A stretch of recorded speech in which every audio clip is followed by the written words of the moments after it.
ऐसा कामगार है जिसे आपने पहले कभी नहीं देखा। पहली ग्राहक एक खूबसूरत कपड़े पहने महिला थी जो फोन पर बात कर रही थी और मुस्कुरा रही थी। उसने मुझे ठीक से नहीं देखा। मैंने ध्यान लगाकर कॉफी बना ली और जल्दी से काम पूरा करने की कोशिश की। हाथ फिसल गया और कॉफी गिर गई। मेरा चेहरा अब भी बिना भाव था क्योंकि यहाँ जल्दबाजी करना सबसे बड़ा खतरा है।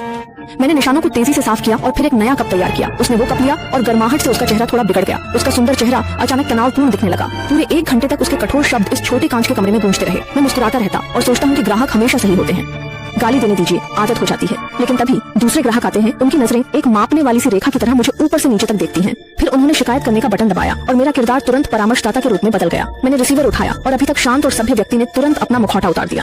अपमानजनक शब्द जैसे सिगरेट के छल्ले एक के बाद एक इस बंद स्थान में फैलते गए। उस माहौल की गूंज ने जगह को और तंग बना दिया। मैं उसका चेहरा नहीं देख पा रहा था, फिर भी मेरे भीतर एक अजीब सा बोझ था। मैं मुस्कुराता रहा क्योंकि यह मेरी जिम्मेदारी है। दोपहर में एक सूट पहनकर आदमी आया। उसने अपनी बातों में कटुता भरी थी और उसकी ये बातें किसी विष की तरह थी।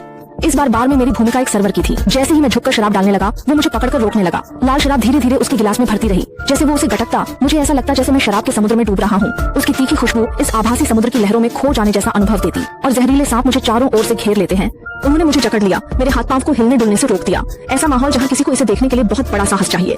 समय का एहसास कहीं खो गया और मेरी नौकरी का समय खत्म हुआ। थका हुआ शरीर लिए मैं दूसरी वेंडिंग मशीन के पास गया। आज के अपमानजनक और घुटन भरे रास्ते बार बार मेरे जहन में गूंजते रहे। शीशे में मेरा चेहरा दिखाई देता है। अगले पल मेरे होठों पर एक गहरी हल्की मुस्कान आती है। मैं भी एक सिक्का डालता हूँ। इस बार मैं भी ग्राहक का अनुभव अपने लिए लेना चाहता हूँ।